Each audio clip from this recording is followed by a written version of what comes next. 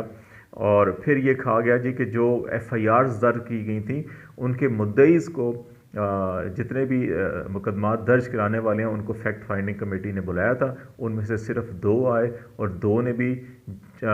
جو انکشافات کیے ہیں بڑے ہوش ربا ہیں کہ وہ کیوں انہوں نے مقدمات درج کیے, ان کے پیچھے کون تھے یا کن کا دباؤ تھا, وہ ساری چیزیں بھی انہوں نے بتا دی ہیں.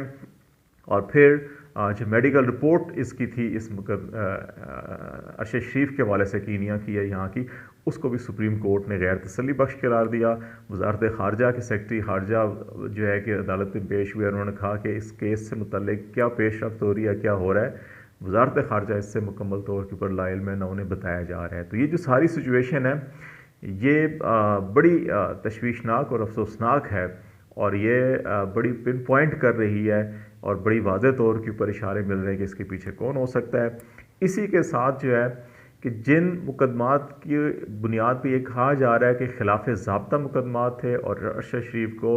ان مقدمات سے جڑے خطرات کی وجہ سے ملک چھوڑنا پڑا, بالکل عین اسی طرز کے اوپر ایف آئی آر جو ہے کہ ابھی سندھ اور بلوچستان میں اعظم صفاتی اور شہباز گل کے خلاف قائم کی جا رہی ہیں, اور ان کے مدعی بھی اسی قسم کے نامعلوم لوگ ہیں اور ان کے پیچھے کون ہے. اب یہ فیکٹ فائنڈنگ کمیٹی میں جو ارشد شریف کے حوالے سے جو چیزیں آئی ہیں,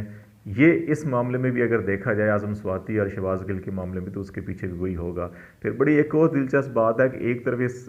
رپورٹ میں یہ کہا جا رہا ہے کہ ارشد شریف کے خلاف مقدمات خلاف ضابطہ تھے, حکومت سے منظوری نہیں لی گئی, لیکن اسلام آباد میں جو اے آر وائی ارشد شریف, خاور گھمبن اور شہباز گل کے خلاف جو مقدمہ درج کیا گیا تھا اس میں تو جوڈیشل مجسٹریٹ جو ہیں مدعی ہیں. تو ایک جوڈیشل مجسٹریٹ جو ہے وہ کیسے حکومت کی کیا منظوری کے بغیر کیا خلاف ضابطہ اس نے ایف آئی آر درج کروا دی, تو یہ بہت بڑا سوالیہ نشان ہے. اس لیے اصل جو ہے کہ ان کے پیچھے کون لوگ ہیں, سپریم کورٹ کو اس طرف جانا ہوگا, اور اس طرف چیزیں پہنچ چکی ہیں. یہی وجہ ہے کہ اس وقت راولپنڈی اور اسلام آباد کے اندر بہت سے لوگوں کی دوڑیں لگی ہوئی ہیں یہ پریشر ڈالنے کے لیے, کیونکہ اس سارے معاملے کے پیچھے پاکستان تحریک انصاف اور میڈیا آرگنائزیشنز اور میڈیا میں بھی ایک خاص طبقہ ہے. مجموعی طور کے اوپر زیادہ تر میڈیا جو ہے کہ ارشد شریف قتل کیس کے اوپر خاموش ہے, یا وہ حکومتی لائن یا ان کی جو بیسیکلی سارے معاملے کے پیچھے تھے ارشد شریف کو یہاں سے نکالنے میں, اس کو ڈرانے میں, اس کو دھمکانے میں لوگ ملوث تھے, ان کے پپٹس بن کر کام کر رہے ہیں. تو اس لیے اب ان کے اوپر مزید دباؤ اور خوف پیدا کرنے کے لیے مزید ایف آئی آرز کا سلسلہ شروع ہو چکا ہے. اعظم صفاتی کے خلاف اگرچہ بلوچستان ہائی کورٹ نے کہا ہے جی مزید مقدمات درج نہ کریں, لیکن سندھ میں مقدمات کا اندراج جو ہے وہ شروع ہو چکا ہے. اور پھر اس کے ساتھ ساتھ عمران خان کے خلاف جو ہے کہ وہ بھی الیکشن کمیشن میں جیسے ہم نے پہلے بھی کہا تھا کہ کارروائی شروع ہو چکی ہے. اور پھر جو الیکشن کمیشن نے توہین عدالت کے خلاف کے حوالے سے عمران خان کے خلاف اور اسد عمر اور فواد چودھری کے خلاف جو کارروائی شروع کی ہوئی تھی اس کو سپریم کورٹ میں چیلنج کیا ہوا تھا پی ٹی آئی کے رہنماؤں نے, لیکن سپریم کورٹ نے کہا کیونکہ اس معاملے کے اندر ہائی کورٹ میں کوئی حکم امتناعی نہیں ہے یا ہائی کورٹ کا کوئی معاملہ نہیں ہے, تو اس لیے وہ اس کے اوپر کوئی کارروائی نہیں کر سکتے. اور انہوں نے الیکشن کمیشن کو کہا کہ جی وہ اپنی درخواست نپٹاتے ہوئے اپنی وہ کارروائی کرے. اب پی ٹی آئی کے رہنماؤں کو اس کے خلاف جو ہے کہ وہ ہائی کورٹ کے اندر جانا پڑے گا. دوسری طرف جو ہے ایک اور بڑی افسوسناک صورتحال جو ہے کہ وہ پرائم منسٹر شہباز شریف صاحب جو ہے کہ منگلہ کے دورے پہ گئے تھے, اور وہاں پہ وزیر اعظم آزاد کشمیر الیاس تنویر جو ہیں کہ انہوں نے وہاں پہ کشمیر ایشو کے اوپر بات نہ کرنے کے حوالے سے, کشمیریوں کی قربانیوں کے حوالے سے بات نہ کرنے پر وہ وہاں پہ کھڑے ہوئے اور انہوں نے پروٹیسٹ کیا, اور وہ کافی ناگوار گزرا. اور اس کے جواب میں اسلام آباد انتظامیہ نے آج کیونکہ کشمیر کے جو آزاد کشمیر کے پرائم منسٹر ہیں ان کا بزنس اور سینٹورس مال جو ہے کہ وہ ان کی ملکیت ہے, تو اس کو اسلام آباد میں سیل کر دیا. اور یہ اس کے اوپر عمران خان نے بھی اور اسد عمر نے بھی اس پہ اوپر احتجاج کیا, اور انہوں نے کہا کہ یہ فیشسٹ حکومت کی نشانیاں ہیں، اور دوسرا جو ہے کہ یہ کشمیری عوام کو کیا پیغام دیا جائے گا کہ ایک جو پرائم منسٹر ہیں، کشمیری لیڈر ہیں، آزاد کشمیر کے پرائم منسٹر ہیں، اور اگر وہ کشمیر کے حق کے لیے کشمیریوں کی قربانیوں کے حوالے سے آواز اٹھانے کی بات کر رہے ہیں، تو ان کو رسپانس میں یہ انتقامی کارروائیاں کی جا رہی ہیں جو کسی طور کی درست نہیں ہے۔ تو اس وقت یہ جو ساری صورتحال ہے، اس کے تناظر میں اسٹیبلشمنٹ کے اندر بھی کافی غور و فکر کیا جا رہا ہے پاکستان کے اندرونی حالات کے حوالے سے، جو انسانی حقوق کی خلاف ورزیاں ہو رہی ہیں اس کے حوالے سے بھی، اور بعض رائے کا یہ کہنا ہے کہ راولپنڈی میں پچھلے ایک ہفتے سے بڑی اہم جو ہے کہ وہ میٹنگز چل رہی ہیں، اسلام آباد سے جو بڑے اہم اسٹیبلشمنٹ کے لوگ ہیں وہ بھی پنڈی میں جا کے بریفنگز دے رہے ہیں آرمی چیف کو، اور توقع یہ کی جا رہی ہے کہ نیکسٹ 10 ڈیز کے اندر کور کمانڈر کانفرنس بھی ہوگی جس کو آرمی چیف چیئر کریں گے، اور اس کے اندر ڈیفینیٹلی ساری سچویشن ڈسکس ہوگی، اور پھر نئے آرمی چیف بھی اپنی ترجیحات کا تعین کریں گے۔ تو اس کے بعد کوئی واضح سمت تعین ہوگی کہ اسٹیبلشمنٹ کس طرف ہے، اور کورٹ کے اندر کیا کچھ ہو رہا ہے، اور سیاسی محاذ کے اوپر کیا کچھ ہو رہا ہے، وہ ساری چیزیں کھل کے سامنے آئیں گی۔ آصف زرداری صاحب متحرک ہیں، جو شجاع سے ان کی ملاقات ہوئی ہے، پرائم منسٹر سے ملاقات ہوئی ہے، فضل الرحمان صاحب اسلام آباد پہنچے ہیں اور وہ پرائم منسٹر سے ملاقات کر رہے ہیں۔ تو یہ ساری ایکٹیویٹیز جو ہیں کہ وہ اس وقت ہر فریق جو ہے کہ اس ساری ہجانی کیفیت میں اپنے مفادات کو کس طرح سے پروٹیکٹ کر سکتا ہے اس کے لیے لگا ہوا ہے، اور دیکھتے ہیں کہ یہ جو دوڑ ہے، یہ جو لڑائی ہے، یہ جو جنگ ہے، یہ جو بلیک میلنگ اس وقت عروج پر ہے، یہ کس رخ اختیار کرتی ہے۔ آپ کو روز اپڈیٹ کرتے رہیں گے۔ فی الحال خالد جمیل کو اجازت دیجیے، اللہ حافظ۔